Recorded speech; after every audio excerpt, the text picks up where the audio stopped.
Long time no see. How's y'all doing? How your mama doing? Oh my God, what a chore. See, my voice is still a little scratchy, cracking and whatnot. Soon as I get my full strength, I'm about to beat somebody's behind. I'm telling you that. Person who got me sick, whose name shall not be mentioned, but he knows who he is. So anyway, it's good to see you guys. I missed you actually. I hated that I couldn't even talk. I love running my mouth. It's one of my most funnest things to do. And I was stuck just whispering and not talking at all because it was too, it hurt. So here I am, and we're going to finally do this show. Tonight was supposed to be the paid advice show. So anybody who's coming in here thinking that that's what they're going to get tonight, I must apologize. I had to move that show to next week because I had to do Tuesday show today. So there's a little juggling going on here due to my voice issues, but hopefully everything is okay now and we'll get back on track, starting after today. So let's get started so we don't waste a whole bunch of time. Let me switch over here to where y'all are. What's happening? My girl Shay in the house. I see a bunch of new names and I see some people that is always here, like Ash. I think Ash is here more than me.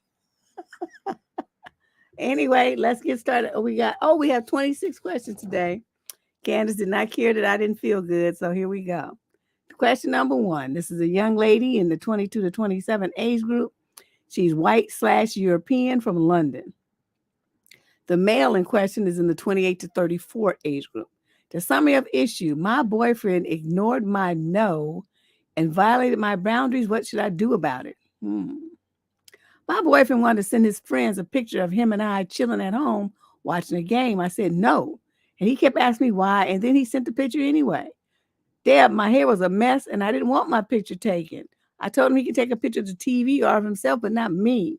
He ended up taking a picture of me covering my face and sent it to them, despite me telling him not to do it. He then asked me why I didn't want to take a picture. I explained that I'm chilling and I don't necessarily look my best. I just wasn't feeling it. He said, look at my friend's girlfriend. She's smiling. She looked great and stunning in the pic, also put together since they were out whilst we were home, and I wasn't expecting a picture, honestly, but he was drunk and I wasn't. Hours later, he asked me why I didn't show my face, and I told him I didn't want to, and I don't feel or look my best. He kept questioning me and telling me to look at his friend's girlfriend, and I told him she looks great. He later said that I need to get out of my shell, and I told him I don't need to do anything. I don't feel comfortable doing, and he said, okay. He said, you need to take a class on confidence. I stopped him and told him again, I don't need a class. If I don't want to be in a picture, I don't have to be in one. And he should respect that and stop being manipulative. I feel so guilty for saying that, and I don't know whether to apologize. I feel like I hurt his feelings. Shit, his feelings need to get hurt. Are you kidding me? And plus, when people don't want their images distributed all over the place, that's their right. That's their right. He had no business taking your picture and sending it in to anybody for any reason. So what you need to do is this. So he's talking about you need to take a class in confidence and tell them you need to take a class, motherfucker, in how to understand when somebody tells you no. That's what you need. Because you just don't seem to get it. What you need, like carrier pigeon, smoke signal, sign language. What do you need to understand when I tell you no about something that affects me and it pertains to my body? That was a straight violation. I mean, you better than me because I would have cussed him out and then he would be single as of this moment. Because see, to me, and I know you young and you probably don't understand the importance of this. When you have a man in your life where you tell him no, I don't care what it's about. It could be something you don't want to eat, someplace you don't want to go, something you don't want touching you, someone you don't want touching you, a picture you don't want taken, the plate people you don't want in your house. Doesn't matter. If you say no, I don't want it, I don't like it, I don't feel, as y'all like to love to say, comfortable with that, then he's supposed to respect that. His concern is supposed to be about you, your safety, and your comfort. Instead, he was more interested in catering to his friend. Not only that, he's going to keep telling you about what his friend's girlfriend looked like. Y'all would have told him, well, then go over there with that bitch then. since you think she looks so fucking wonderful, and go with it with your friend too, and take all your shit with you when you go. So because you ain't coming back. That's what I would have told him. This kind of thing irks me. And see, like I said, you don't really, and most young girls did it because when I was 22, whatever age, I didn't really get it yet either. I mean, something's not right, but you don't really understand the immense impact that a man who ignores your nose and tramples your boundaries will have on your life. This may seem small, but it's indicative of his attitude towards you and what you want and what you say. So think about this. I'm sure as you think about it, you'll think of some other examples where he did the same thing, that you didn't feel compelled to write a letter about it. But I'm not feeling him at all. And I'm telling you, if this was me and I had to tell him the same thing 3 or 4 times, he would be single right about now. Because I cannot. Especially you're going to do it anyway. When I told you no, girl, you better than me. That's all I'm saying. Hey, Robin. What's up, everybody? I see Faith, Sweet Melody. I saw Kimberly in here. Let me see. Let me do my Miss Nancy Romper Room calls. Unconventional Black Woman is up in here. Bridget is up in here. Cece is up in here. Oh my God, Leandra done showed up. It must be like the parting of the Red Sea. And Maya was the first one here. She greeted me. She was here before me. All right, let's go to question number 2. That just dude is on one. Female, 22 to 27. She's African American from Peoria, Illinois. The male in question, same age group, 22 to 27. Summary of issue: he will not give me a marriage roadmap, and he says he cannot promise anything. Well, okay, well, what you want from me? He done already told you what time it is. But let's see how you interpreted this. My boyfriend and I have been dating for a year now, and I had the marriage conversation with him today. He said that he doesn't know for now and cannot promise anything for the next 3 years. He's 26 and I'm 27. He said he wants to make decisions in his own time when the time is right and not feel rushed. He also said his dad said before passing away that he should take his time with marriage. I understand this, but it's not fair to me because what if he ends up marrying someone else and wasting my time? Well, that's on you, chick. I'm going to tell you this. If I was dating a dude and he told you he can't promise me nothing and he can't give me a time frame and he's not going to be doing nothing and his daddy told him to take his time, that's not just a trifecta. That's 4 things that's telling you it's not on his radar. It's not on his agenda. It's not on his calendar. It's nowhere in his life is he thinking about marrying you or anybody else. So if you want a husband, though, your best bet is to leave him alone and move on. Because anytime after you spend with a man after he's already given you a message like this means you're wasting your time. So he's already told you what time it is. It's just money, time wasting time. So if you stick around here thinking and hoping and praying that he's going to change his mind, he's going to magically decide he wants to marry you because of something, or worse yet, you do something ignorant like get pregnant, thinking that he's going to marry you because you're pregnant, you're stupid. So he told you what time it is. What you should do at 27 years of age, if you want a husband, is go and date guys a little older than him. You don't date somebody younger at this age when you're looking for marriage and all that. You date men who are older, who are more mature and a little, more stable and stuff. You don't date somebody younger than you. So you date somebody about 30, 33, something like that. He's got to be more in the mindset of where you are. And you really need to pay attention to this because he's acting like you pressured him and stuff, but he's going to stick around and get all that nook and every other nice thing that you have to offer him, but he's not going to give you what you want. So if you stick around, you're an idiot. That's all I'm going to tell you.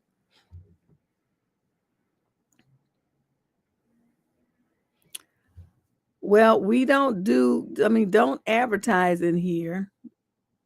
Shay, can you delete that? That's the kind of thing you don't do that rude kind of stuff in somebody's chat. My God, wait a minute. I know what. Oh, that's coming in from Twitch. Never mind. I'll handle it. Question number 3. This is a young lady in the 18 to 21 age group from Bayonne, New Jersey. The young man in question is 18 to 21 as well. Okay, summary of issue. My husband is gay. Oh shit. It's coming in from Twitch, so I think I can only see it, Shay. Don't worry, I got it.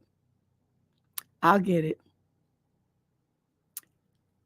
Yeah, knuckleheads. Okay, so her husband is gay.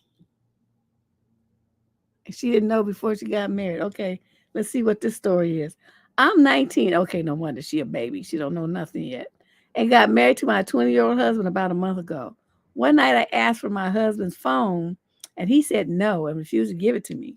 I asked why and he gave me some excuses. Our relationship has been built on trust, no secrets ever. Well, I think that's what you thought. So I took his phone and I wanted to go through it. And I didn't because that's just kind of messed up. I asked him to tell me the real reason. He hesitated for a while before telling me that he's gay. And then he started explaining that he does love me. He doesn't know why I'm just, quote, different. He told me that he knew his whole life that he was gay. We broke up for about 5 months before getting back together and getting married. And throughout our entire relationship, he used to ghost me and was very distant. And yet you married him? Okay. He told me now that was because he was gay and he was trying to avoid me. Deb, but it's been a few weeks and I thought we healed and moved past that. I accepted him. I truly love him. But then he let me go through his phone and I found his Twitter and found over 100 liked photos of gay cartoon men and gay popcorn. His My Eyes Only on Snapchat is full of gay popcorn as well. He said he'll stop because he loves me, but every time I go through his Twitter, there's new like posts of gay popcorn every time. He's become less intimate with me and less affectionate. He doesn't get turned on by my body. The only way he will is if I do something for him. I've never seen him get turned on by me. He told me he loves me, but I don't know what to do. Should I leave him? I love him so much, but I can't live like this forever. Girl, the second he said he was gay, you should have left and filed for an annulment. You didn't say how long you've been married, but if it's, only been like a month or something, just to get an annulment, it's like it never happened. And then if people ask you, well, why are you doing it? Say, because he's gay. And I don't want to be married to a gay man. I want to be married to a man who finds me sexy and attractive, not, Carlo. That's not really working for me. That's what you have to tell people because they're going to ask you. But the main thing you need to do is get yourself out of this situation as quickly as possible. There's nothing, he don't have nothing to offer you. And that's, one of the reasons why people get married is to feel like they have a safe haven, to feel loved, respected, adored, taken care of, like you have a partner that's on your same page. And part of an adult relationship of being married is an intimate life. I mean, leading to children if that's what you want or whatever. You're not going to have any of that with this guy. You're what we call a beard for him. That's like a cover for who he really is. He doesn't want people to know he's not ready to come out the closet yet. Guess what? YouTube video, Instagram posts, and Facebook posts coming right up to tell the world what you are. You gonna try to clown me like that and hide some shit and trick me into being married to you? I'm about to expose you like my name is Harry Houdini. Pull all kind of stuff out. No, this wouldn't work for me. Question number 4. We have 26 questions today, in case you're wondering. So you have plenty of time to share this link and let your friends know what's going on, and they can come on over. That we finally doing the show. I just cannot do this with no man who's like tripping like that. Okay, question 4 is a young lady in the 22 to 27 age group. She's from Victoria, Texas. The male is in the 28 to 34 age group. Summary of issue: my boyfriend has issues with anger, and I don't know what my options are. Your options are pretend these are your legs. You go away from him. That's what your option is. Why is this difficult?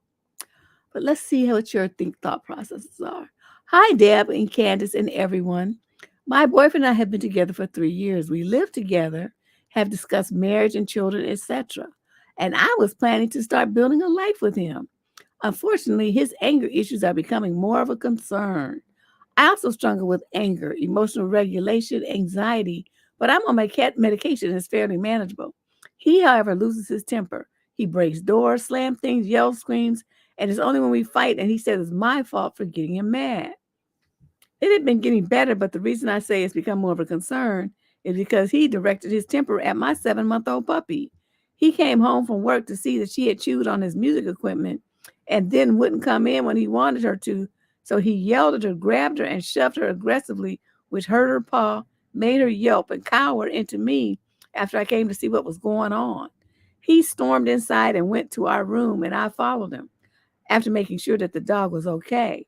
I asked him what happened. He just yelled that the dog is stupid. So I told him, I get he's upset, but don't ever hurt her again. We ended up arguing and he lost his temper, saying that he'll hurt her if he wants to. Oh, broke our bedroom door. And I told him if he ever lays a hand on any of our pets, he's a piece of crap and we're over and I'll call the police. I don't know what else to do. I don't want to be with him unless he goes to counseling, specifically for anger management, which he said he will, but he still hasn't. I'm very accepting of his outbursts. He's apologetic and pays for what he breaks. And I've had anger issues myself, so I'm not really scared that he'll hurt me. Just scared he'll have an outburst and ruin something. But now I'm scared he's going to hurt my dog. We have a year lease and there's still 6 months to go. I'm not sure what to do. Mainly just need to get this all out because I don't want to be with him. But I feel like I'm too calm about that. Do you think that this is something that we can overcome? Nope. This is who he is. He's done showed you multiple times. It's not like that's the first time that that's happened. If anything, he's escalating. Now he's starting to hurt small animals that are defenseless and can't defend themselves. A 7-month-old puppy? Girl, if you don't get away from this fool, you're going to come home and find your dog dead or broken bones or something where you have to put it down because it's in so much pain. Men like this that hurt small defenseless creatures are also the kind that hurt small children.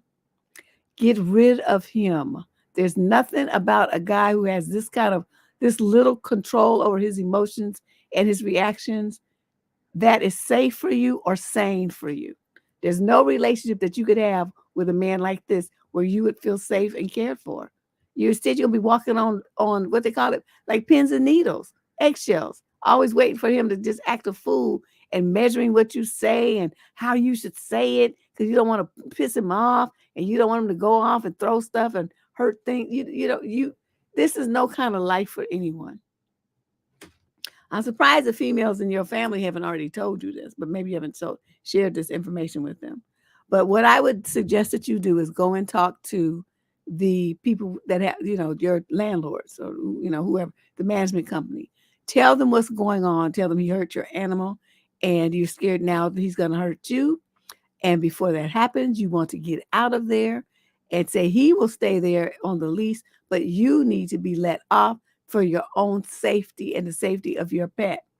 And tell them that and see what they say. Because you let them know, it's like, I need to get away from this dude because if he hurts me, or worse yet, cage me or my animal, I'm going to sue you because this is something that we could have easily resolved and I could get away safely if you just cooperated. But if you don't and something happens to me, then you're going to be on the hook and you're going to be responsible. And it's going to be a whole bunch more than what you could have got from this 6-month lease. So you put it to them like that and they'll sit there and they'll weigh them options and they'll be like, oh, yeah. And most likely they're a victim too. Because, when people have those kind of anger issues, he's a risk to the other tenants. So you'll be off the hook. You can go on where you're going to go and he can go where he's going to go away from you. So think about that and approach the landlords, management company, whatever, with that reasoning. And I'm sure they'll be right on your side because nobody wants a lawsuit if somebody, somebody's like ends up in the hospital and stuff, all kind of physical damage. Your pet is harmed. I mean, they're also risking, people like that like to do stuff like set fires and do all kinds of stuff to retaliate. So they would do best to get him up out of there, really. If it was me, that's what I would do. No, she can't change the lock. He's a tenant, Jazzy. That would be illegal. Can't do that. She wants to leave. So if she would leave him there, her mom telling her how to get out of the lease that evidently they both signed. So she, she's going to have to be very strategic about her exit. And that, what I'm telling her, is one way to do it when you present it in a way where their risk is greater than what they feel like they might lose if you left right now. You can move somebody else in there. Question number 5. This is a female in the 22 to 27 age group. She's African American from Charlotte, North Carolina. The male in question is in the 28 to 34 age group. He's also Black. Giggles! Summary of issue. My boyfriend wants half of my paycheck. Did you tell him people in hell want ice water too? And they don't get it, just like he ain't getting your money? Let's see what you have to say.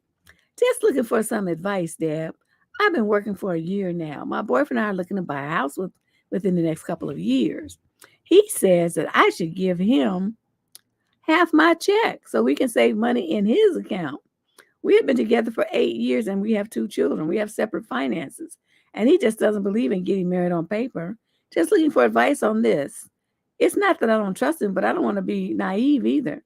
How should I handle this? You say that 2-letter word, no. And if you want to get hood with it, you say, no. And if you want to get super hood, you say, hell no. You get my drift? The bottom line is you have separate finances. You know why? Because you're not married.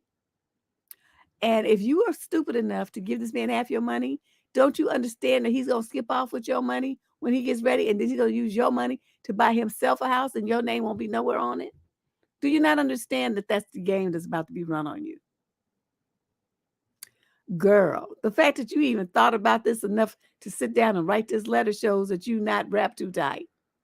Okay, there's nothing. You just shouldn't even been a second thought. You should have been writing to tell me, Deb, let me tell you what this stupid motherfucker asked me to do and how much I cussed him out. That's what your letter should have been. Instead, you sitting up here actually like looking for advice on this. Keep your money separate. If you have an ATM card with a pin on it, make sure you get a new one with a different pin that he don't know. Keep all your documents such as birth certificates. I don't know.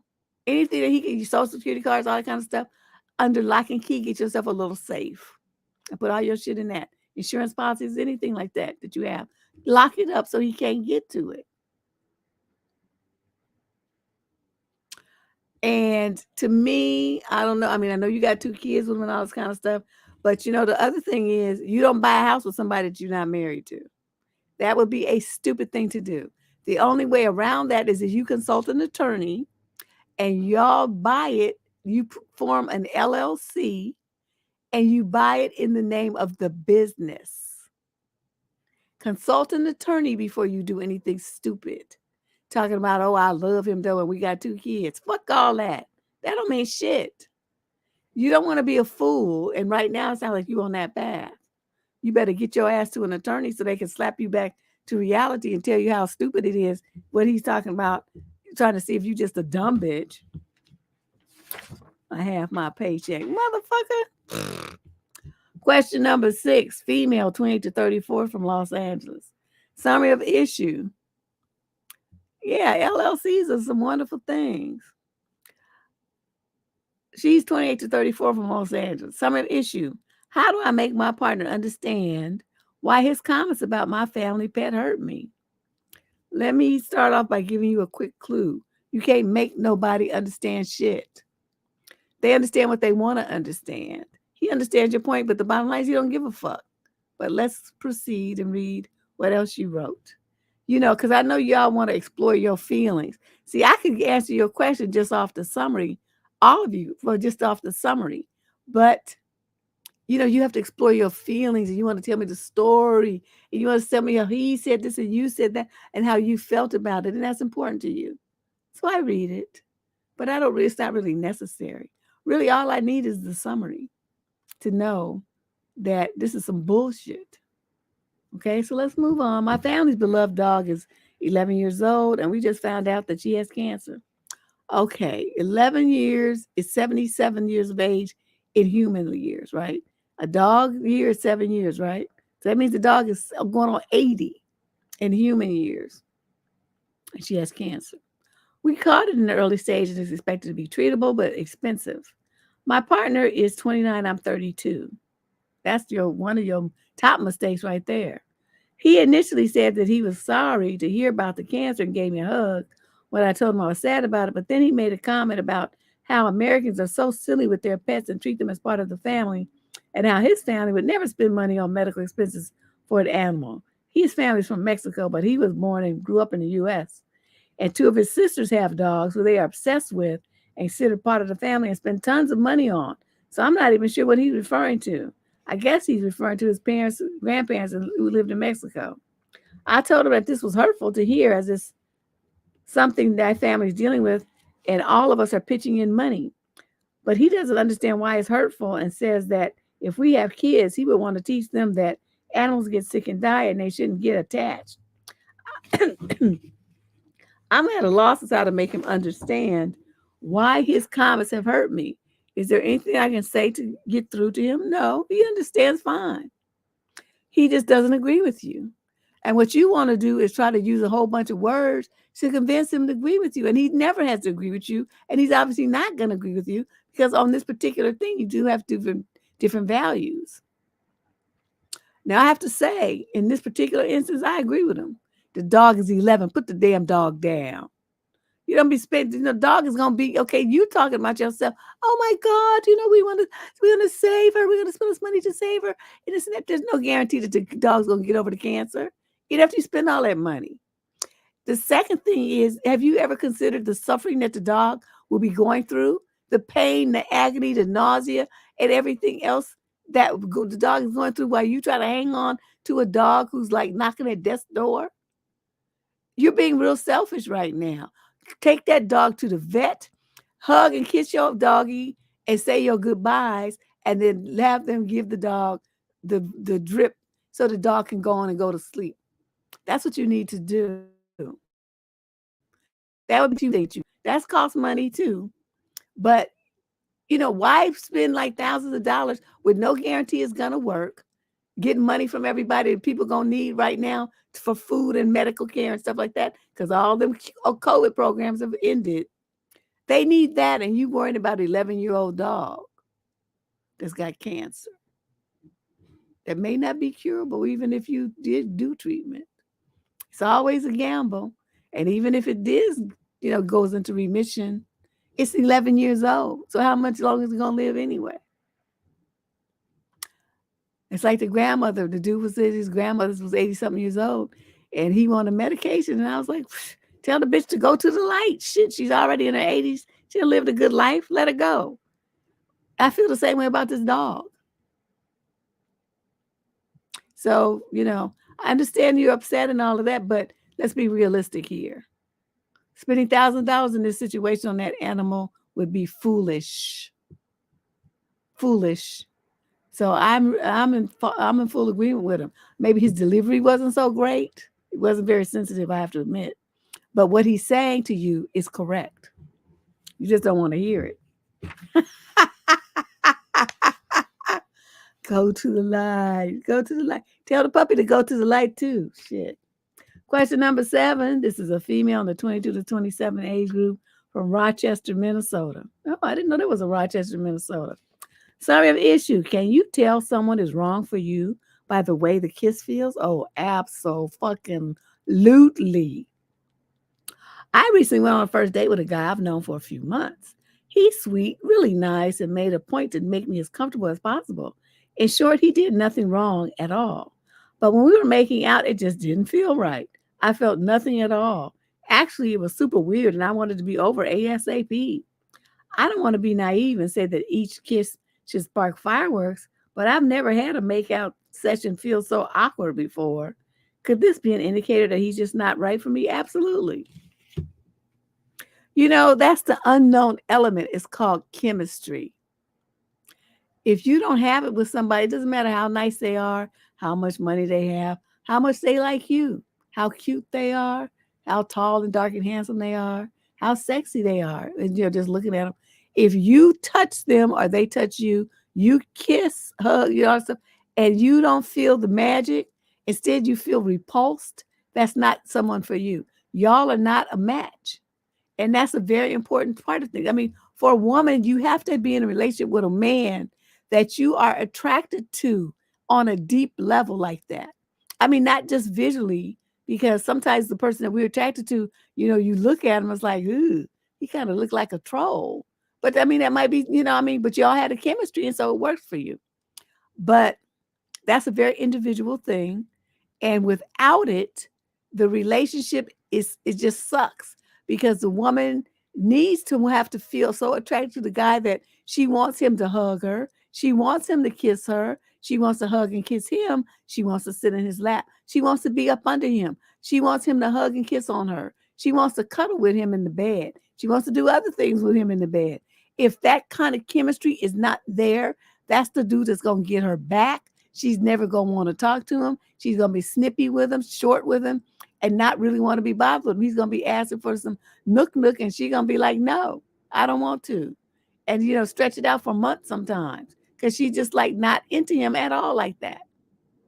So guys need to pay attention to that, and so do women. If you don't have that kind of chemistry with somebody, don't bother. Okay? Girl, I done told y'all about my washing machine kiss that dude did. That was horrible. My whole face, this whole part here was wet. It was gross. He couldn't kiss for shit. Ugh. Question number 8. This is a male in a 22 to 27 age group. He's African American from Downey, California. Summary of issue: I found out that my ex is going to get married soon, and I feel some kind of way about it. Oh, do you now? Interesting. It's been a hard few on and off months for the past 1.5 years. But the last 6 to 8 months, things turned bad.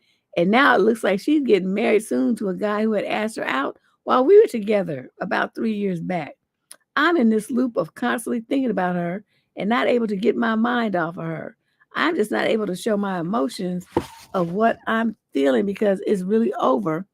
And I built a shield and being all tough in front of her when she asked about my well-being. But the reality is painful and it's hard to even process the thought. What is the best way to deal with this? Jump on a shrink's couch, cry it out, and talk about it. Holding it in is going to eat you alive.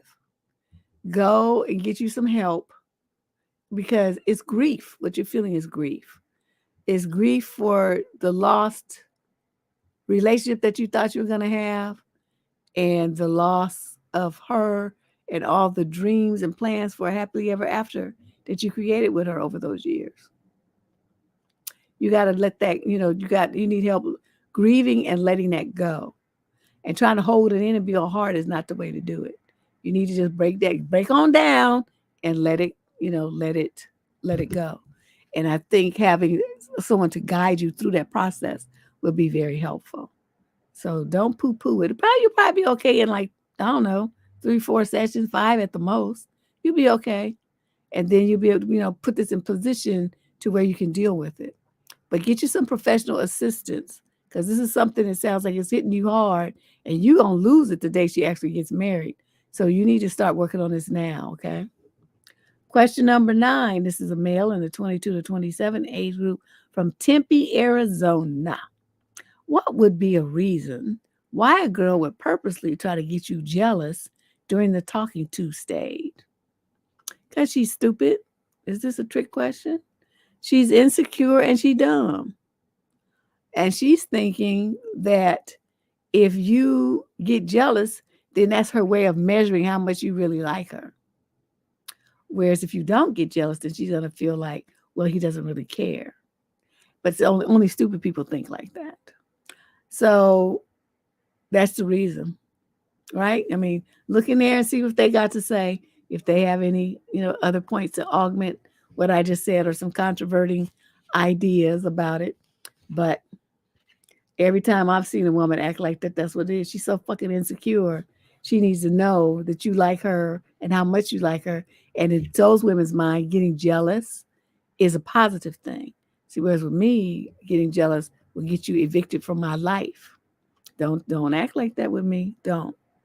So that's what you're dealing with, sir. Yeah, just stupid. Let's move on. Question number 10. This is a female in the 28 to 34 age group. She's African American from Atlanta. The male is 35 to 41. He's also African American. Summary of issue: my mother is pressuring me to have a baby and ultimately become a single mom. Oh, why would she be doing that? That don't sound right. Hi, Auntie Deb. I'm 31 and I recently found out that I'm pregnant by my boyfriend. Immediately, I knew it was a mistake. I realize now that he is a narcissist who planned to trap me and leave me with a baby.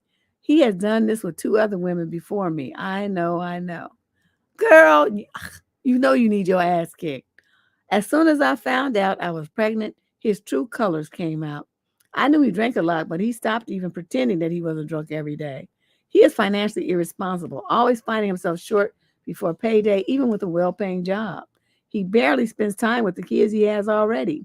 His family doesn't like me, and his health is starting to fail due to drinking, smoking, and overall poor habits.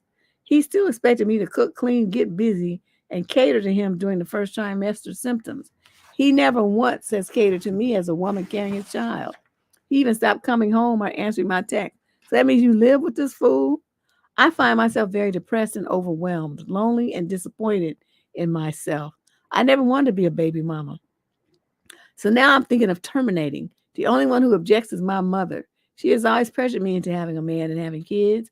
I watched her struggle and her kids suffer because my dad wasn't around, and I don't want that for myself. I'm not sure why my mom wouldn't want better for me, even with all that she's been through.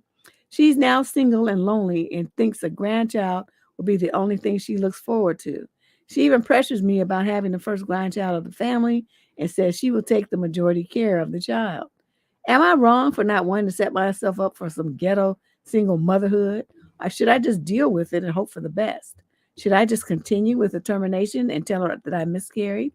I'm 100% positive me and this man will not be together in the future. Girl, if you did get together with him in the future, I would come down to Atlanta and kick your ass myself. This is a useless piece of shit you done got yourself entangled with and got pregnant by. You done lost your mind. Get your happy ass to the nearest abortion clinic and make the magic happen. Cut ties with this idiot. You living with him, you better move out or kick him out if it's your spot. And you talking about you depressed and overwhelmed and all of that and disappointed in yourself. You should be. But it's not the kind of thing, it's not a problem that you can't fix. Okay. So handle your business. Make sure you get rid of this shit immediately. And what you're gonna do after that, like I said, if you say coming home, so that means you live with him, right? So you either gonna move out or you're gonna kick him out. Like I said, I don't know whose spot it is, but one of those two needs to happen. Now let's talk about your mother. Your mother, I have a video on this channel called Crabs in a Barrel. Look at it. And it talks about women who suffered as a single mother and then try to suck other young women into that trap with them. Look at it and you'll understand your mother's mentality. She doesn't want you to have a better life than she did. More fun, more travel, more enjoyment, more men, more nothing. She wants you to be in this underdog position like she is. Is she consciously aware of it? I'm not sure. Some of them are, but some of them is so deeply ingrained, the envy, that they aren't even conscious of it. Because, on the surface, you're her daughter, she loves you. But deep down inside, she's mad that she went through all the suffering and you're not doing that to yourself. You see what I mean? It might be something she hasn't even really examined. So I don't want you to, charge her with a crime and stuff like that. But what you do need to do is sit down with her after you get the termination, not before, because she'll try to talk you out of it. And you're going to sit down with her and you're going to say, give yourself a week or two, so you can recover, get your strength back and stuff. And then you're going to sit down with your mama and you're going to say, Mother, I got rid of that bullshit. I tightened up my birth control game to make sure that never happens to me again. You know why? Because I don't want to have a life like you had. I know you wishing and hoping that I'd become a single baby mama, but that's not the lifestyle I want to choose for myself. I saw what happened to you, and I'm not trying to do that. Not about that life. So that's what happened. The baby is gone. So stop dreaming about it. You ain't gonna be no grandmother, not for me. And then, you just have to deal with it. And that's what you tell her. And then you get up and then you walk away and you go home in your car and drive off. She'll be mad, but you know what? She'll get over it.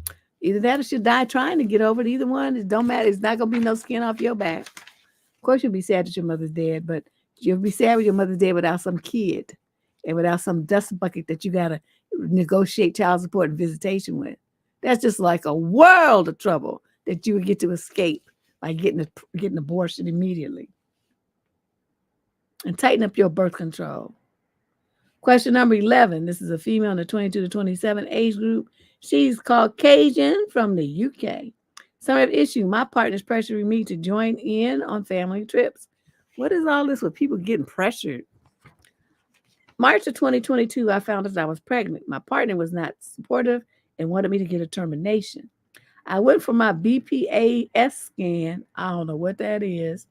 Found a miscarriage, took the pills to medically induce the miscarriage. I found all of this incredibly hard, and we had to have a couples therapy for 6 months. I found the 1-year anniversary difficult, Mother's Day coming up, etc. My partner has a daughter and has friends who have children around her age, and they want to go camping. I said I don't want to go, and partner has reacted really negatively. I don't think I'm being unreasonable for not wanting to go on a camping trip for children when I don't have any. Aside from him clearly invalidating what I've been through, I don't think that's surprising that I wouldn't want to go, is it? Nope. What you haven't done, though, is cussed him out. So you haven't cussed him out. You just cried and felt sad and, depressed and all this other stuff, these changes that you went through, so that you was like, you're thinking about Mother's Day and some bullshit like that. See, all these problems that you having like here, you're doing that to yourself. It's not him. This is you guilt tripping, beating up on, and just fucking up yourself with all these. I don't even know what to say. You just creating bullshit in your mind to be upset about. So he didn't want a baby and you got a termination or induced a miscarriage, whatever it is. Don't you understand that was the best thing that you could do? Why would you want to have a kid with a man who doesn't want another child? He's not going to take care of it. He's not going to love it. And he's not going to be there for it. Why would you want to do that to the kid? It's very selfish. I mean, I know a lot of women do it. They I could take care of my baby by myself. Well, is that fair to the kid, though? And it's like, why didn't you pick a better man to have a child by? What was you thinking? So in this situation here, you just need to cuss him out and say, you know what? I'm not going anywhere with you breeding motherfuckers, because why would I go stay and look at somebody else's kids when mine is whatever rude way you want to say it, gone, sucked out, lost, whatever. I mean, you want to say it in a way that just fucks with his head, just make this nasty, a nasty way. And then you say, so I'm not going nowhere near you or your raggedy ass kids or your friends' raggedy ass kids either. I don't give a fuck about you and your kids because I don't have mine. So I make myself clear. Now, me, I would just be saying that because I wouldn't give a fuck either. But you don't have to talk to him like real rough because you being too nice and he's just pressing because he thinks he can do that. These kind of men like this that want to just tell you what to do, you have to just stand up to them, and you're not doing that. Okay? You're not doing that. Yeah. I don't know. I understand it. Why did all the men in the world that you could have got pregnant by, and you choose a fool? Question number 12. This is a male in the 63 to 70 age group. He's white and he's from Southeast Asia. Summary of issue: my brother is hovering around trying to run my life for me. He always had, except now he's getting too intrusive, Deb. We aren't teens. We're both in our 60s. We have traveled different paths. I've adventured all over the world, and he has not yet left mommy's house. Well, that's a little tongue twister. I have done a wide variety of adventurous jobs, and he ran the family business and stayed at home. He has never been anywhere, mostly because he would not be able to see mommy once a day. But now he's trying to make all my decisions for me. My job, adventure travel, he decided it's too dangerous. Financial decisions, all of which he has no experience in, definitely none of his business. Using, I am so far in the wilderness that there's no email. But now I'm in a foreign country and he knows I have an email and he keeps contacting me, telling me what to do. I almost told him where to go. If I do tell him off, it would have long range consequences. He has a hair trigger and it may be the end of all communication with the family at all. I'm trying to think of a way of telling him how to quit hovering around me without getting him mad. 20 years ago, I told him he should quit smoking, and it was almost the end of us. He got so mad. Hold on, y'all. Oops. People must forget I told him I'm doing my show.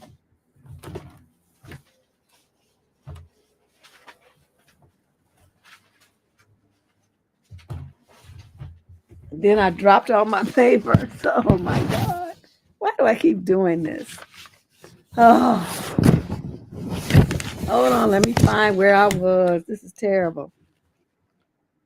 Okay, page 14, 15,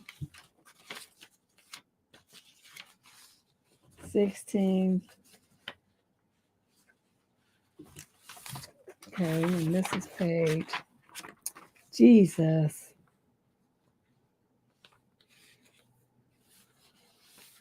Okay, and this is page 21. Oh, they all out of order.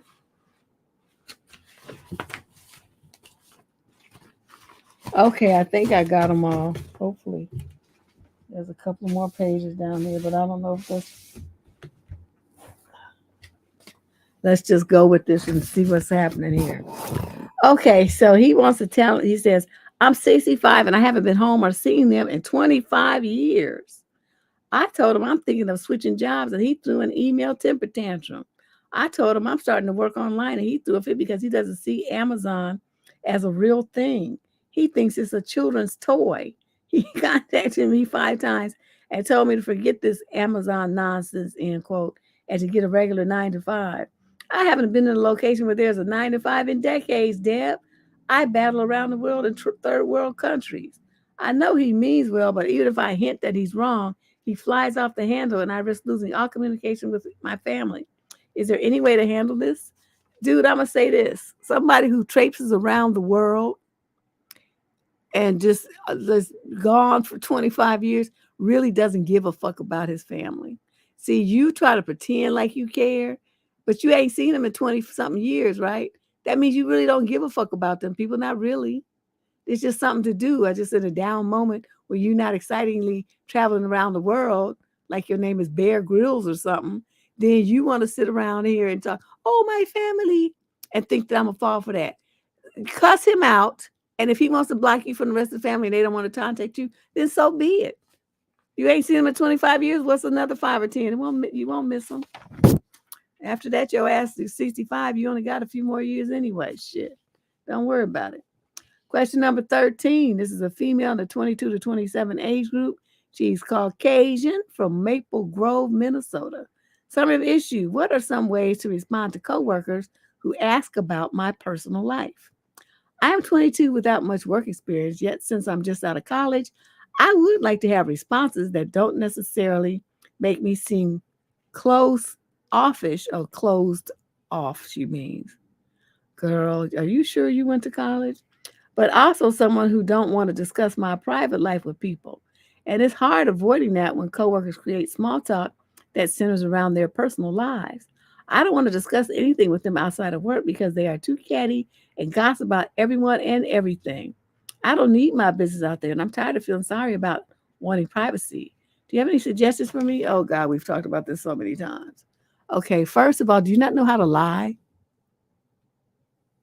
These are people that you work with, okay? You ain't on trial, and they ain't giving you no money other than the company, but these individuals you're talking about, they ain't paying you.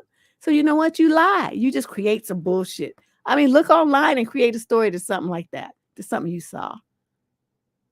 Make it your own. You could talk about a pet that you don't even have. You could talk about places that you went that you haven't gone. You could look it up on Google. Have a picture on your phone. Just download it. Say, look, this is where we went camping. And you don't know the first thing about camping. But guess what? Who gives a shit? You could talk about, I don't know, a baking class you took or something and show a picture of some sorry cake. Google Images is going to be your friend. Say, this is the cake I made. Reddit is a good place for that kind of stuff too. People, they have them like forums where people cook stuff. Just download some of them pictures. Say, oh, I tried this recipe.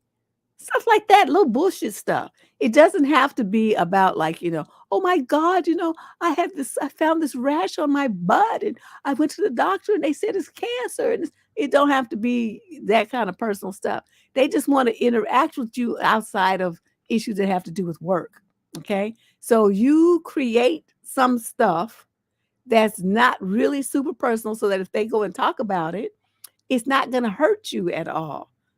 You see, do you understand what I'm saying? I mean, I'm not really using the best words, but you know what I mean? They look in there and they'll tell you some stuff too. That's my whole thing. Just make up some shit. Because they have a tendency to just want to talk too much and tell you all kind of shit that you don't even give a shit about. I mean, about how they grew up and want to bring in yearbooks and show you pictures of them and when they was in middle school and high school and stuff. And then they want to show you pictures of their dogs and cats and they nappy-headed little slobby, little snot sniffing kids and they raggedy cheating ass husbands. And they want to, tell you all this stuff, all this business. I don't care. I don't care. When I go to work, I just want to go do my work and go home.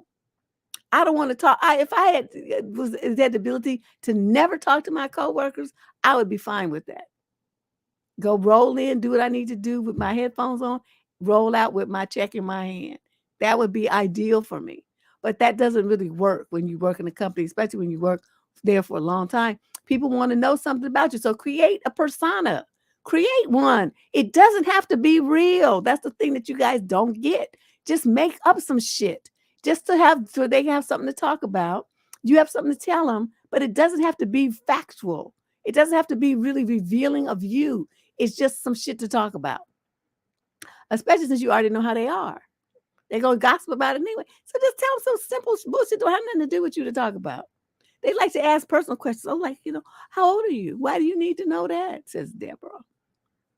Well, where did you go to school? Well, why do you need to know? Well, did you go to college? Obviously, I got the job, right? Well, what college did you go to? Why do you need to know that? I think the only person who needed to know that was the people checking my references. That's not you, right? Well, no. Okay. Well, then you don't need to know. Well, where did you grow up? I might tell them that. I grew up in San Francisco. Why? Oh, well, how was it? I don't know. It's fine. I mean, you know what I mean? They just try to be digging so they can run and tell other people, yeah, she told me this and that, blah, blah, blah. Don't feed into it. Like create a persona, just like when you go to club. I was telling y'all the other day, you have a club name, you have a club persona. It's the same thing at work. You don't be putting yourself out there where all the white people can know all your fucking business like that.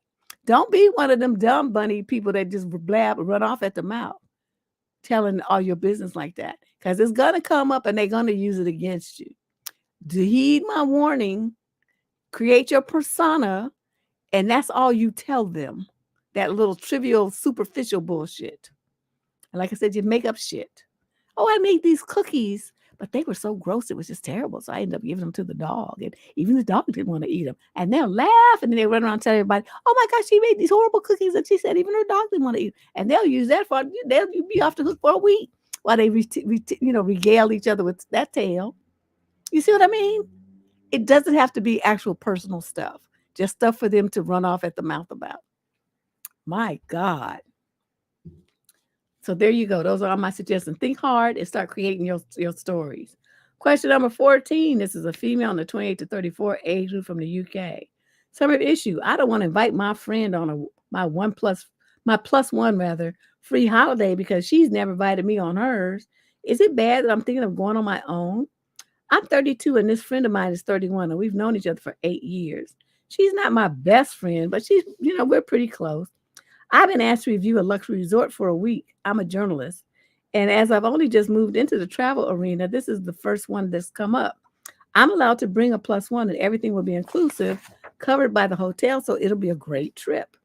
But one of my closest friends who I really enjoy spending time with had a family holiday in a beautiful home in a beautiful part of Spain. And despite her visiting it a few times a year, she never once invited me. She put a whole bunch of talk about that. We socialize a lot together, and she's done some really thoughtful things for me over the years, but there's always this part of her life that I'm not privy to. She has a group of friends I've never met, even when they're all visiting and socializing in the village that I live in. She also gatekeeps events, even the ones that she's organizing are that an open invite. Okay, so you go on about Boxing Day, New Year's, and all that, and she spends it with her other friends. I didn't even get an invite to her birthday last year. Wow.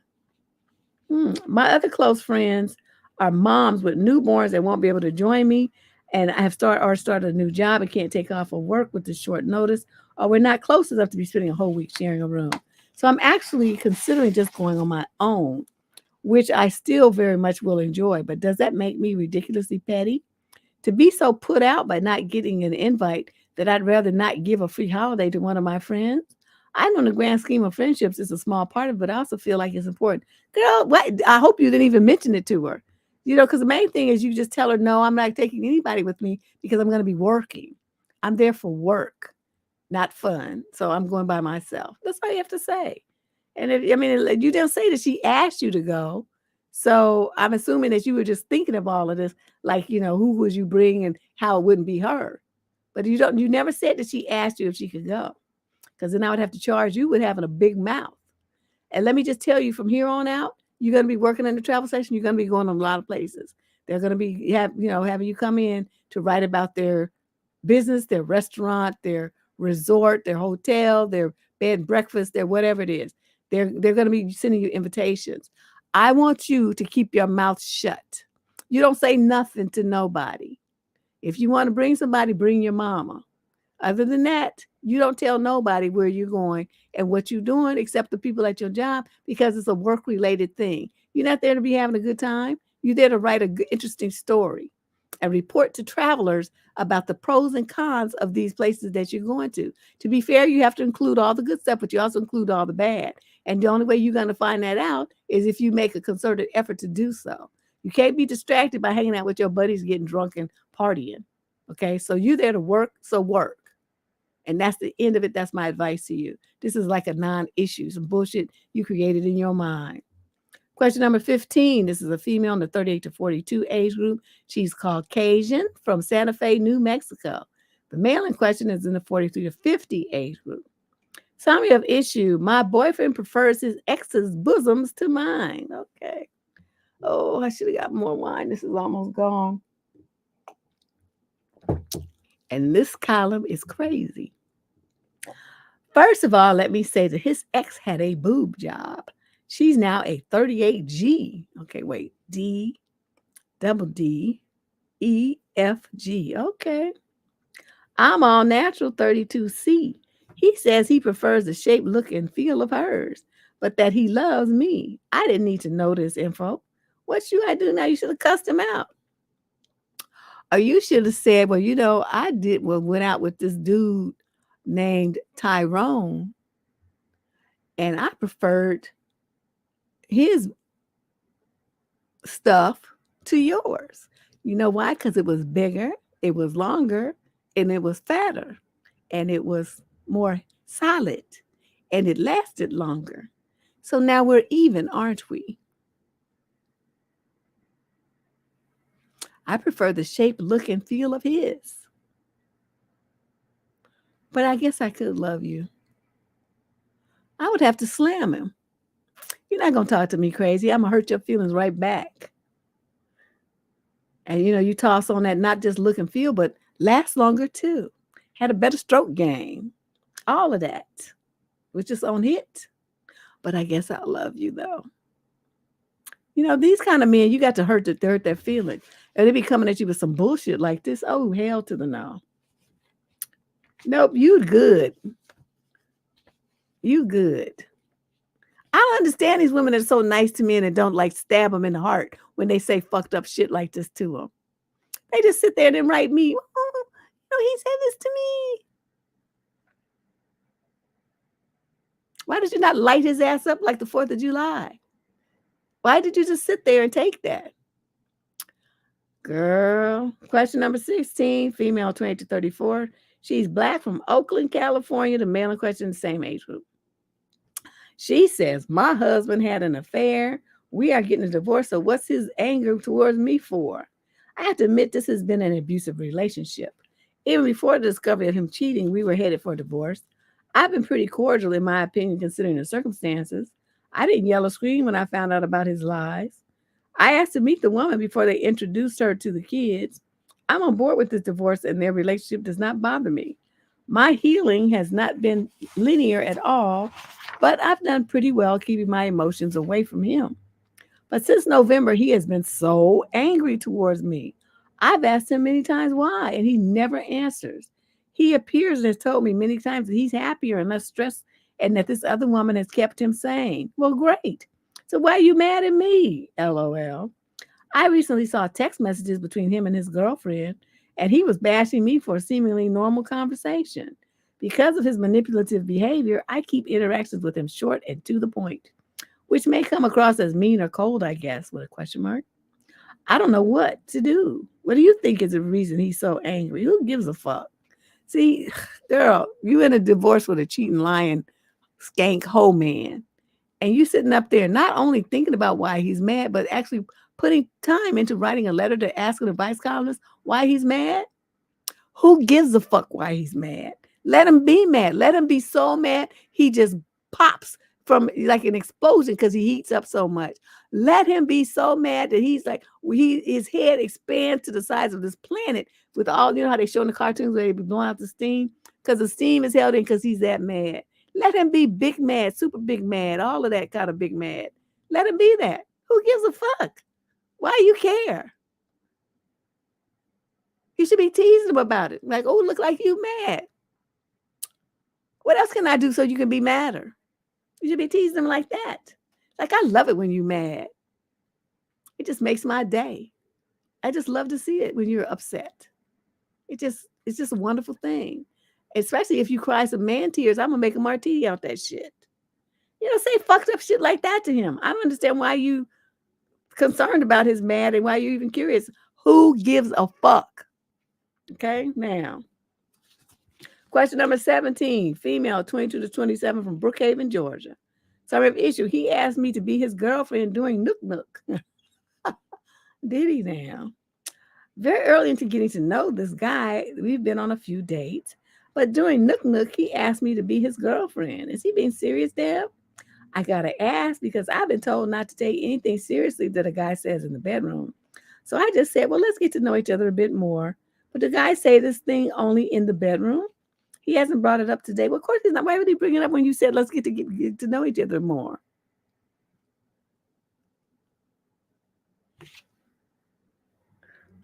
Okay, didn't you just like less than 24 hours ago tell the man let's get to know each other more first? So that's what he's doing. And yet you disturbed because he didn't bring it up again. Was he supposed to bring it up again so you could tell him, well, I said let's wait and let's get to know each other more first. Why would he bring it up again? Do you sound you dumb? What's going on with you? That you think that this is even a question that you should ask or be thinking about? You should already shut the man down, okay? Whether he meant it or not is irrelevant. The point is you shut the shit down and so it's shut down. All right? That's what you did.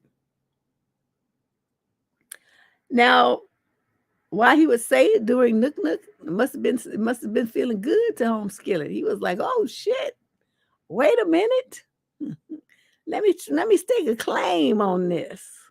Doesn't mean he wants to be with you like like a relationship. It just means he wants to nail down the cooch so that you're not giving it to nobody else because he wants it all for himself. That's all that means, and it may not even mean that. Like I said. Question number 18. This is a female in the 28 to 34 age group from Kalamazoo, Michigan. Sorry of issue. How can I politely tell this guy to leave me alone? I am 32 and I work for a large hospital with a large cafeteria. For the past few months, I have been stalked by the same person, this 20-something-year-old guy. No matter what time I take my lunch or where in the cafeteria I sit, bam, he shows up, sits right next to me, and strikes up awkward conversations. I am creeped out. I eat down there purposely away from other people because I want some space. I socialize all day with my fellow coworkers, my patients, visiting family members, etc. And I really need those 30 precious minutes to myself to eat, recharge, and scroll through stupid shit on my phone uninterrupted. Yes, I like to do that too. And I laugh at the crazy stuff people do. It's like it's so amazing. Like people are so witty and so stupid. And so it just, yeah, I feel you. I really don't want to be rude to this poor guy, but I want his interactions with me to stop ASAP. Have you ever told him that? You telling me? That's not going to really do too much. All you have to do, Miss 32-year-old, too old to be acting like this, from Kalamazoo, Michigan, where the fuck that is. When he comes over the next time, when he gets ready to come over, you hold up your hand and do the stop sign. It's like, look, you come over here every time I'm trying to eat. This is my time for myself. I would like for you to just go away so I can enjoy, so I can decompress and eat my lunch by myself because that's what I really want to do. Okay, you've interjected yourself into my lunch hour for the past couple of weeks, and I really don't want you to do that. I want you to go away and leave me alone. Okay, that's all you have to say. If he gets jiggy, then I hope you guys have security in your hanging around there. So then you call and say, look, this man is stalking me, harassing me, and I want him to leave me alone. That's all you have to do. But see, nothing in here says to me that you've said any of this. You haven't done anything to let him know that his behavior is unwelcome.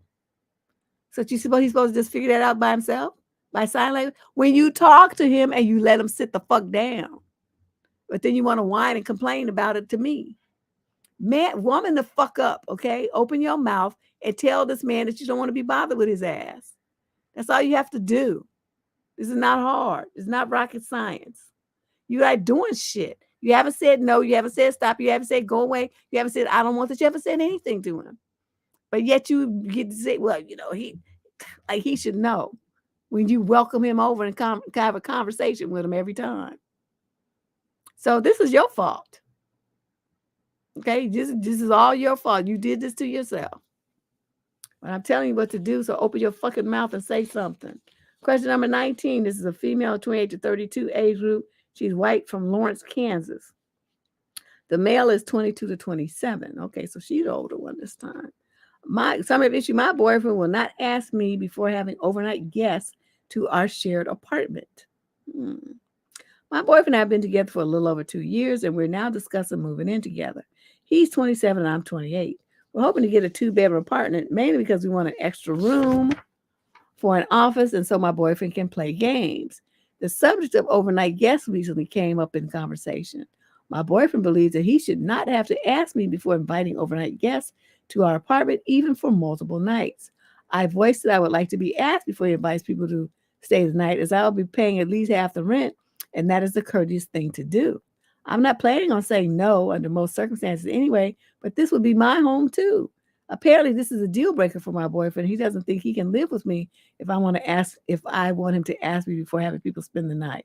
I've already compromised on so many things with him, such as agreeing to live in the area he wants, not even looking into areas I like, and I don't think it's fair not to ask me when this will also be my space. He expects me to give in eventually because he's stubborn and usually gets his way, but I just feel that this is against my boundaries. My boyfriend's friends are huge partiers. One has had issues with drugs and he has had to take care of him often. Others get very drunk and act crazy. Many have been known to invite over random women when it's not appropriate. His brother also struggles to keep a job because he struggles with authority, which I'm afraid will also come up because he want to crash at your house. You don't have nowhere to go. And you'll be feeding and clothing and paying for him too. Deb, I'm all for helping people and being welcoming. However, his friends have a lot of growing up to do, and I fear that they'll trash the apartment or take advantage of the situation financially. My boyfriend keeps citing family stories about how his grandma had an open house and how he wants the same thing. The thing is, I sleep at his current apartment less than once a month because he doesn't want to bother his roommate. And when we visit his parents, I have to get us a hotel room because, quote, they don't let guests come upstairs to the bedroom area. Given this treatment, it's really hard for me to get behind the idea of him having people over without consulting me. I'm starting to think that this might be the end of our relationship, as I don't know of a proper compromise for this situation. What do you suggest? Oh, there's no compromise. He want to be doing some bullshit, just running wild like he's living in a frat house while you pay half the bills. What you need to do, what I would do. First, I'd have to fuck with him. First, I'd say, well, you could bring all your friends over. Don't say shit when I start walking around naked, though. And he's going to be like, what? You need to put on clothes? Say, no. It's my house, and that's what I like to do. And so you're just going to be bringing random people in the house. They just going to see me naked, and you just going to deal with it. And so then he might get an understanding, be like, oh, wait a minute, that might not be a good idea. The other thing, but the main thing is, I would not recommend that you move forward with this plan. Instead, get your apartment in the area that you want to live in, a 1 bedroom, and it'll be yours. And then he can do whatever the fuck he want to do with his crackhead friends and his non-working brother and his like party animal associates. Let him get evicted from all that noise and ruckus and having people staying there that aren't on the lease. Don't move in with him. And like I said, this is a moral issue. You guys have different values.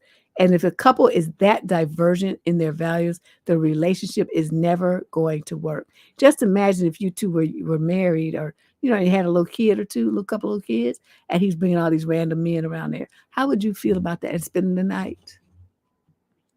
They're spending the night, which means you're in your room sleep, and your kids are there in their room sleep, and these randos that he had brought up in the house that he trusts, they drunk and high or whatever, and they wander in your kid's room, and then what you gonna do? I knew a dude that happened to, but he beat that dude's ass. He beat the man's ass because his little daughter was asleep, right? Their place was like 3 levels. And they had a bathroom that was on the main level, and then, the rooms, and then other bedrooms and stuff upstairs in another bathroom. So everybody was on the middle level. They was playing dominoes or cards or something. And one of the dudes, his wife put the baby to bed, a little girl, she was about 3 or 4. And one of the dudes said he had to go to the bathroom. And so dude told him, well, there's one downstairs, but I think somebody's in there, so just go to the one upstairs. So dude goes up the stairs. Okay, well, that's what the little girl's room is. So dude didn't come down fast enough, and the daddy got an idea something ain't right. And he went upstairs and found the dude in his daughter's room all over her crib. I'm not going to tell you what position the dude was in, but it wasn't good. And this dude, I mean, he wasn't big, like tall, but he was like muscle, like baby Huey muscle. He snatched that dude and called out to the other dudes. They stomped that dude, beat his ass, and dumped him out on the street up in Hunters Point. And so that was just where they left him, and away from his house. And they just like half killed this man for what he was thinking he was going to do his little daughter. So when you have a man, so after that, they couldn't come to his house. They didn't know, no man was at his house. But this guy it doesn't sound like he even thinks like that. Like he would even have the presence of mind to think about, well, the guy might not be coming into your room, into the daughter's kids' room, because you don't have no kids. He might be coming into the room where you are. Then what's he going to do? This is putting you at a great deal of risk. So all in all, I think this is a very bad situation. He's showing you what he is. Pay attention and leave his ass alone. Question number 20. This is a female in the 22 to 27 age group. She's Black from the East Coast, USA, it says. East Coast, USA.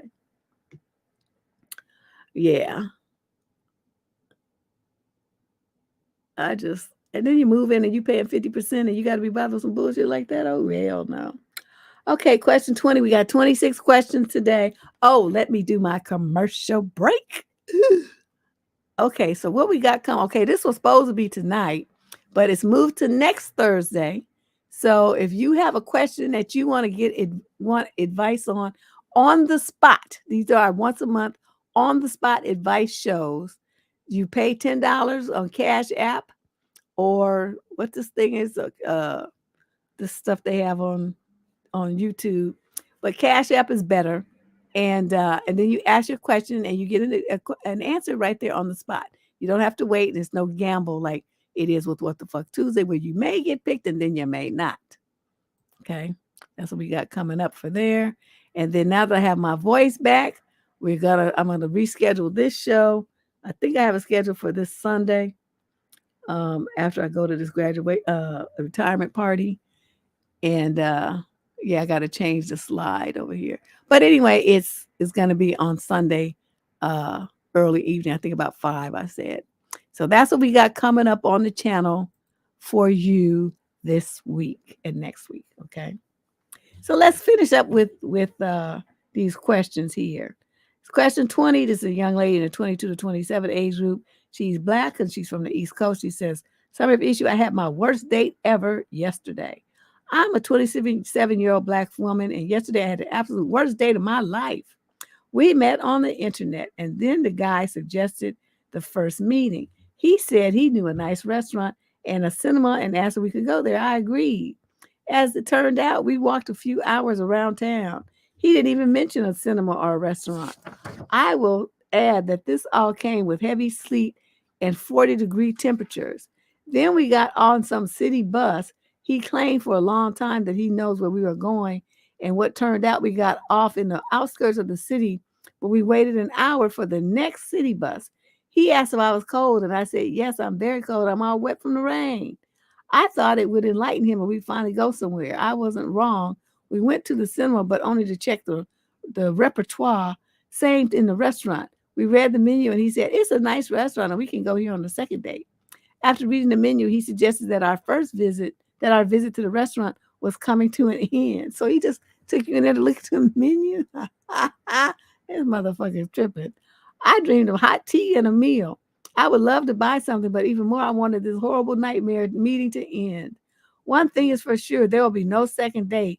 So unfortunately, I will not taste the delicacies from this restaurant unless I get there someday in some other circumstances. I came back home cold and soaked to the skin, and today I have a cold. I never expected to experience adventure like in some bad romantic comedy. It's okay if you laugh at me because, girl, I had to laugh at myself. Okay, that's her letter. It's not really a question. It's just kind of a vent sharing her nightmare date story. Let me tell you, let's talk about where you went wrong, though. Let's talk about where you went. Okay, so you get there and he walked around for a few hours around town. Why did you do that?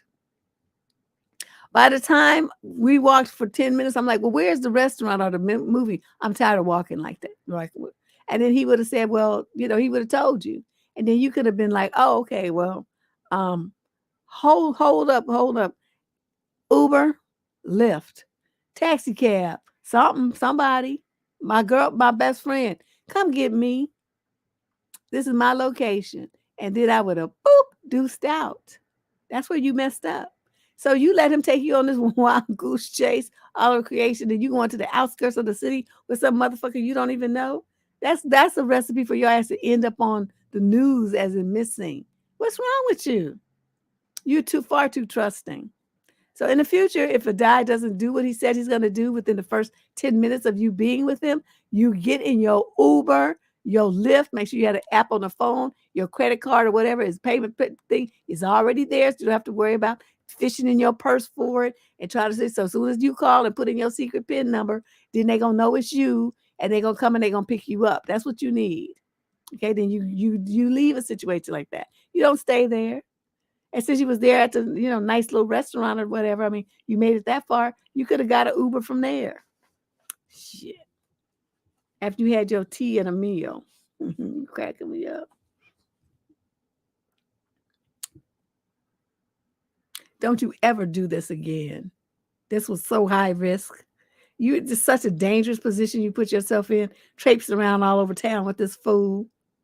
Question number 21. This is a female in the 28 to 34 age group. She's from Brampton, Ontario, Canada. Summary of issue. My friends aren't reliable or good to me, and I'm heartbroken over it. I'm so sad. I planned an activity for my birthday. I'm turning 31. But you have to go online and pre-purchase the slot ahead of time. Each person had to do it themselves. I ran it by my girlfriends, and everyone okayed it and said they were free that night, and the cost was fine. If someone couldn't afford it, I would have picked a cheaper thing to do. It was $60 a person, but you get something nice to take home. You have to book by Friday at 2 for a Saturday night slot. It's typically non-refundable. So I went online and booked mine after everyone else said they would come. Tonight, one girl bailed out. She actually never even booked. I don't think she ever intended to. She was the one saying how we should do a fun activity. I haven't heard from the other two girls, so I figured they're bailing too. They are answering my messages, and so far it means I'm going alone.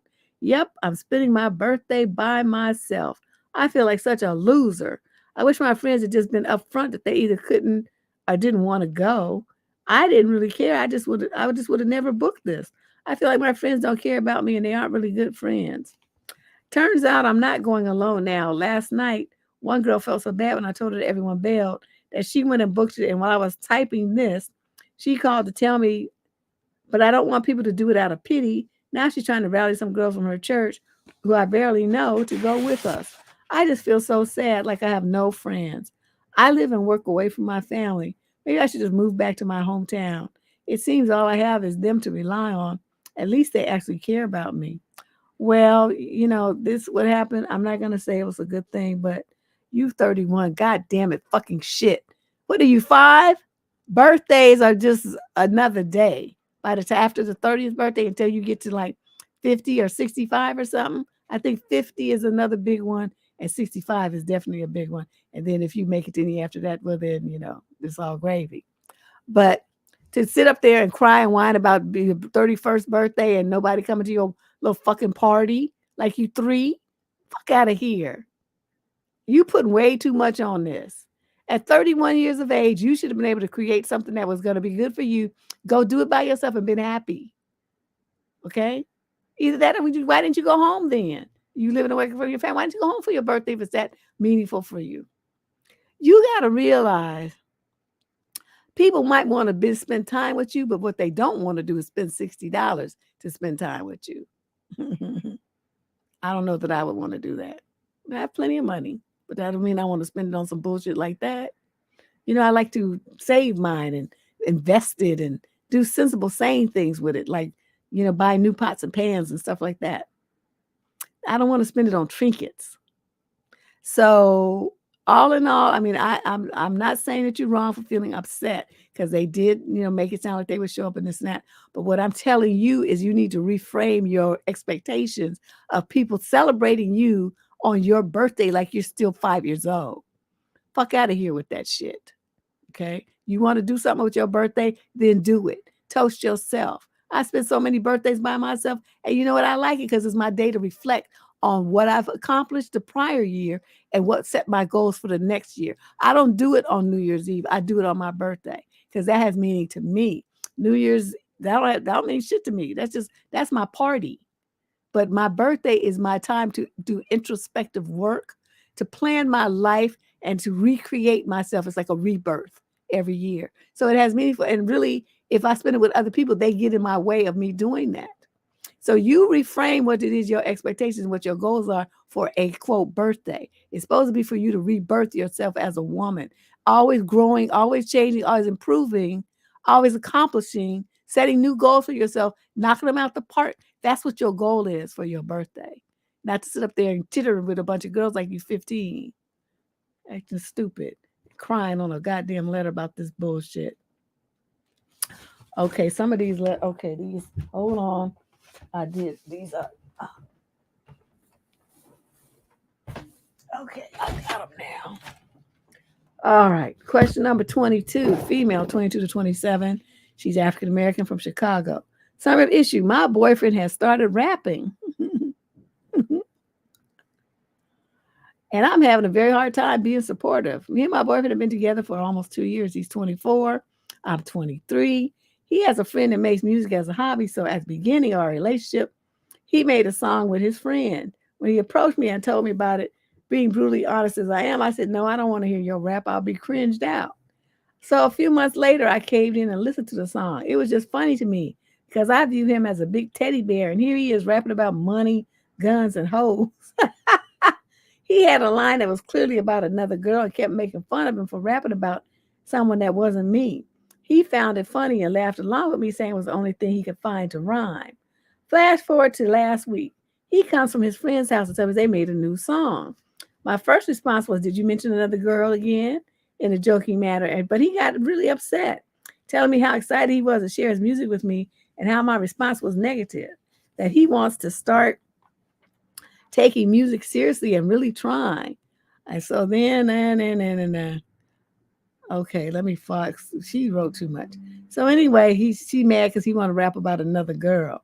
So she says, anyway, a huge fight ensued. He explained that he's new to writing raps and requires total freedom and that I'm taking it away from him. This whole time I was just flabbergasted because I really didn't understand how he would just be cool embarrassing me like that. To me personally, I didn't sign up to have a boyfriend that makes music that disrespects not only me, but women in general. I enjoy rap music myself, but just hearing his voice say things about other women calling them hoes and bitches is really uncomfortable for me. The argument ended with me deciding I would get over it. He recorded another song with his friend tonight and sent it to me. He told me he gave me a shout out on the song, and I was excited to hear it. He goes something like F your girl, she really needed it, blah blah. Wait, what is this? 23. Hold on, these are amongst the pages I dropped on the floor. Okay, here we go. Blah blah. My new B has a fatter ass than my old B. I'm so uncomfortable, Deb. I'm trying so hard to be supportive. So I told him I appreciated the shout out, which I do. I can tell he's trying, but hearing referred to me as his bitch is just gross to me. I prefer not to be mentioned at all at this point. I know I should separate the art from the artist and whatnot, but it's so hard when my big teddy bear boyfriend that I love with my whole heart does this. It requires me to see him in a completely new light, a light I really don't vibe with. I feel like scrubbing my brain clean after hearing all of that. I've been able to share my thoughts with him. If I tell him that it still bothers me, he'll get angry again and tell me I'm hindering his creativity, which I really don't want to do. I hate the feeling of being held back, so I never want him to feel that way. I just wish he naturally respected my boundaries and didn't have to desensitize myself to his new self-expression. I'm having such a hard time with this and feeling extremely uncomfortable. What should I do? You should leave him. Let me tell you why. In fact, in spite of the fact that you expressly told him that, calling you bees and there he is. Okay, first of all, he was calling other women bees and hoes in general. But now he's going to give you a shout out. And in the shout out, he calls you a bitch. And you don't see where that's escalating his aggression towards you. He's mad at you because he feels like you are keeping him from doing something he wants to do. The main thing you should tell him is your ass is old. People who are successful in rappers start in their teens. Your ass is on the downstroke to 30. And you think you're going to be starting to be a rapper at this old ass age? Boy, give it up and get your ass a job like a normal person. That's what you should tell him. And then you tell him, if you say you got one more time, because that's 2. You got one more. See, I would already be done because, okay, like I said, he went from just B in general to specifically calling me that. So basically, he's cussing you out on this record. That's what's happening. And you don't seem to understand that's what's happening. He's mad. And so he's calling you a bitch and using the cover of this music to mask it. And you try to act like you don't understand what the fuck is going on. This motherfucker here is the deuce out. No. And you want to keep insisting that he's a teddy bear. So he's a passive aggressive little fuck. Instead of just calling you a bitch to your face and tell you to stay out of his business, he gonna record this thing so all his friends are there, knowing he's talking about you, laughing and laying down this track, and he's doing all these vocals and they doing the beats behind it and all this stuff, while he's steady calling you a bitch. If you stay with him, you stupid. And then don't say nothing else about the abuse that's coming, because it's coming. He's just stupid. I mean, how you going to be 24, 25 years old and just start down in the rap game? Question number 23, female 20 to 34. She's white from Bowie, Maryland. The guy in question is 28 to 34 as well. He's mixed race. Summary of issue. My boyfriend has been getting on me about my finances when I told him I'm on top of everything. How do I get him off my back? This happened 2 days ago, and my boyfriend and I have been arguing about it ever since. I'm 31 and I work in homeless services. And lately, one of my clients has been carrying his belongings in a hefty bag. He must watch this channel. I had this really nice North Face backpack that I got a few years ago, and I never really used it. I wanted to give it to this client so he could comfortably carry his things. I was sharing this with my boyfriend, and he was more concerned that I just gave away a really nice and expensive backpack when I could have sold it instead. I explained to him that I got it years ago, didn't end up liking it after using it for a while, and also got it with a gift card, so it's like I actually use my money. He thinks I just throw money away by giving away things I don't want anymore. For example, and these are examples he gave, when he lost his AirPods, I gave him my old pair. These shirts that I thrifted 10 years ago, I gave it to him because they were more his style than mine anyway. He just thinks I just throw away money. I also like really nice things like jewelry, purses, and nice clothes. I don't really spend a lot of money all the time, but sometimes I like to spoil myself. And then with the money I earn for all the hard work I do at work, his biggest concern is that we both do, have a lot of student loan debt, and we pay off our loans, and when they are paid off, we can spend money on whatever we want. That sounds really nice, but I'm probably going to be paying off my loans for the next 30, 40, or even 50 years. Damn, girl. until I'm off this earth. Regardless, I don't want to stress myself out and just be working to pay them off. On top of my loans, my bills every month, and I still have money left over. I don't always spend it, but again, if I see something that I like and it's not going to put me in a financial bind, I might get it. He would rather spend money on experiences rather than materialistic things. He thinks I'm being materialistic when I don't believe I am. This whole argument has made me feel like I did the wrong thing and questioning if I'm in the wrong about everything and hoping to hear your perspective. I would say this when he starts talking about what you do with your money, you say, fuck you, motherfucker. I'm not asking you for shit. This is my shit and it's my money. And I will do what the fuck I please with it. And you not going to have nothing to say about it. You worry about your shit and your money. Now, you say that to him, he'll leave you alone. But you haven't. You want to just, try to react all logically and defensively and give him reasons and excuses and all this old shit. He complained about my North Face backpack. Fuck you, motherfucker. I'll give it to whoever the fuck I want to give it to. Shut up and don't say shit to me about my stuff. Right? That's all you have to say. But you haven't said that. You haven't said anything that would shut him down. You just get defensive and try to explain yourself. You don't have to explain shit to his motherfucking monkey ass. He's not paying your bills. You are. He's not buying your purses and shit. You are. He's not buying your stuff that people gave you a gift card for. Somebody else did. It wasn't his monkey ass, right? So he don't have shit to say. And remind him of that. If he wants to come to your house and eat, say, oh no, I can't afford to, because I have to use all my money for myself and stuff according to you. I can't really afford to be giving it away. That means I can't give away anything that's going to feed you, give you beer at my house, wine at my house, or run up my light bill or use my toilet paper. So if you come in here and you want to spend the night or something, make sure you bring your toilet paper, soap, toothpaste, and everything else you're going to need because you can't use mine. Flip that back on his ass. He trying to be all petty and shit with your stuff. Make sure it applies across the board. He going to worry about other people getting stuff free. Make sure he's in that bag too. You feel me? Nobody gets nothing free, including you, since you think that that's such a thing that we should be having a fight about. Nobody. That includes you, nigga. Now. Oh yeah, but that's what I'm saying. I don't know. These girls just have more patience and understanding than I would ever have. I just would not let somebody tell me what to do with my stuff that I bought, that I got up and went to work for every day. It don't have nothing to do with you. Shut your fucking mouth. Shut up, because nobody cares what you think. You go to your mama, she might care. I don't. So that's the kind of stuff they would get from me. I just can't stand men trying to tell me anything. Don't tell me nothing about what I do with my stuff. My house, my kid, my car, my money, my clothes, my pets, my job. None of that has anything to do with you. Shut the fuck up. If I want your opinion, I'll ask you for it.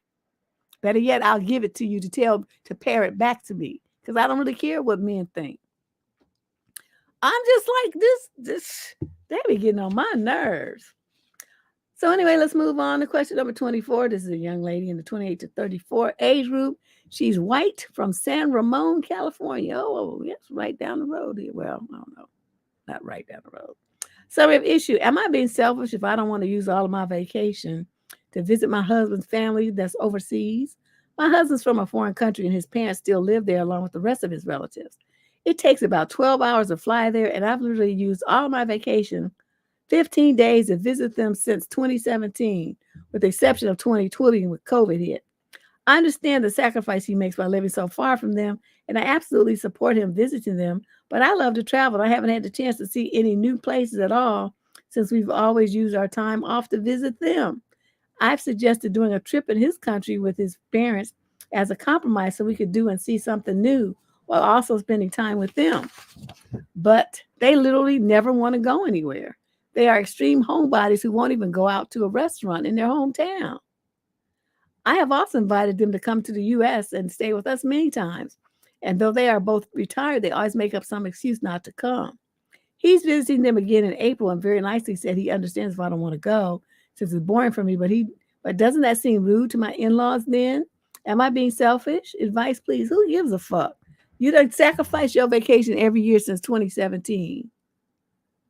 Okay, take a year for yourself, and then start going with doing. Tell him that you guys gonna do. You're gonna do every other year to go with him to see them, and the other year you want to go someplace with your friends or do something that you want to do. Your sister, your cousin, your mom and dad, whatever. You're gonna do something with people that mean something to you, and to spend your vacation time with them. And you can visit his relatives every other year. That's fine. They don't want to go out of their way to visit you. Fuck them. I probably would never go again. That's be like shit. That's what they got Zoom and all that shit for. Stick your face in the camera, say hi, breathe on them a little bit through the microphone, and then call it a day. They don't want to go nowhere, so they probably wouldn't really care. Question number 25. This is a male in the 22 to 27 age group from Joplin, Missouri. Female in question, same age, 22 to 27. Summary of issue. I've been casually dating a woman for almost 6 months, only to be ghosted by her from one text. I've been casually dating this woman for just under 6 months, and we were planning to go out on a date in a couple of days. I got her a little something, and I told her about it. She responded saying, I didn't have to do that. It's unnecessary. I told her I did it, quote, because I care about you and wanted to get you something to make you feel special, end quote. After sending this text, she left me on read and ghosted me. Does this make any fucking sense? Like we have been dating for almost 6 months. I didn't use the word love. I didn't say I want her to stop seeing other people or anything out of line or whatever. Is caring about someone you've opened up to, been intimate with, and talked to for 6 months not normal? No, it's not. Not when a situation where you say, I've been casually dating for almost 6 months. Casual dating means just that. It's casual. By you popping out with a gift talking about, I want to get you something to make you feel special, that's putting a whole new inference on something. You could have got her something, but left that line out. That's what fucked you over. That line is so heavy in a situation where a woman is okay with being in a, casual relationship for 6 months. That means she probably has some kind of intimacy issues herself. Or she got another man and you just a sometime thing, and then you come giving her gifts and shit. Like, what's she supposed to do with that? She can't take it home while around her man. And then if you giving her gifts, that means trying to up the ante. Maybe she's fine with things the way that they are, just loose and easy. But you like talking about, I want to make you feel special. See, that inference there is kind of, dude, I'm surprised you don't understand what you did here. You fucked this up. That's what you did. So take your little gift on back to the store and get your money back. This is over. Question number 26. This is our last question of the day. Young lady in the 22 to 27 age group. She's Latina from San Antonio, Texas. The male is 28 to 34 and he's African American. Summary of issues. Should I continue getting to know / date someone who doesn't have their own place? I'm 27, have my own apartment, a stable career, my own car, and I make pretty good money. I've been living on my own since college. Recently, I met a guy I'm starting to date and communicate with who is 30. So you're 27 and he's 30. So he recently told me that he thinks he's going to lose his job soon, and he's been searching for new jobs, and also revealed that he still lives with his mom and plans to continue to live with his parents for the next 2 to 4 years. I'm trying not to be too judgmental about him because he claims he has a good job, but the way his scheduling is just doesn't add up, Deb. And it sounds like he's lying about working. Guys with no place of their own is non-negotiable for me because I have experienced 3 men over the 22-23 period that tried to form a relationship with me and lie about their job just so they could try to shack up with me. I'm truly tired of it. I just want a man who has his own place. Should I continue to date him? So far, this guy is very nice to me and respectful, but it's just hard for me to get past the job struggle thing and living with his parents. I wanted some advice on this situation because I know sometimes people have different paths in life. I've never had a situation where a guy wanted to get to know me seriously and had a setback like this. It's usually someone I have been in a situationship with. First of all, this monkey motherfucker ain't had no situation. He just a bum who lives at his parents' house, probably working some fast food slinging job somewhere. He's not trying to be on his own and pay bills and live like an adult. He wanted to live off a woman. He wanted to live off his mama, and now he want to live off of you. or any woman who will take him with his broke, dusty ass. Girl, okay, now right here you say, look at here. Where is that? Where did I see that? Guys with no place of their own is non-negotiable for me. That's what you said. Non-negotiable. Then you turn around in the next paragraph and ask me, should you continue to date him? What does non-negotiable mean to you in your world? Non-negotiable is supposed to mean if he tells you I don't have my own place, then you say, oh, well, it was nice meeting you. Bye-bye. That's what that's supposed to mean. It's supposed to be over, chick. So the fact that you want to keep seeing him and you know he's a dusty liar and still living with his parents, or the very thing that you said you don't want, is you set yourself up for drama. If you have a boundary, you have a value system, you have a guideline for your life, and you state it and you know that violating it is going to cause you a world of trouble. If you violate it, you're a fool. You're being stupid right now. Get rid of this using bum. Okay, he don't have nothing to offer you. What the fuck? Just so he's nice to you? Get a dog if you want something to be nice to you. Okay, a cat. Well, they sometimes they're not really that nice though, but some of them are pretty cuddly. But most of them really don't give a fuck about you. They just want you to feed them and pet them on demand. But dogs are very, they're not like cats. So you want something to be loyal to you and love you and be all up in your face and stuff. Get you a little dog. Okay. What you don't bring home is a dusty, unemployed, live with his mama bum that's going to try to knock you up so he can always have a place to stay so y'all could be a family. You better wise the fuck up. Get rid of this idiot. So anyway, that's our show for tonight. I'm glad I could finally do it. My voice is still cracking, but it's all right. I guess it'll be all right. Let's see. It just reminds you, we'll be here Sunday with this show here. I haven't changed the thumbnail, but I think I did on the actual video. I just didn't appear. But that'll be Sunday, and it's at 5 p.m. on Sunday. And I'll be going over my tips for how to communicate like a boss. Because as you see from examples in the show tonight, most women don't fucking know how to talk to men. They talk in this weak, timid, passive little voice, and they don't say what they mean. They don't make demands. They don't say no. They don't do shit and sit up there like, well, he just understand. Y'all get on my nerves with that. So I'm going to teach you this bluff method, and you're going to put it into practice, and y'all going to stop working my nerves with these letters. That's what we're going to do. That's what we're going to do. All right. So it was good to see everybody finally. I'm glad to be back over here raising hell and talking my shit. I'll see you guys on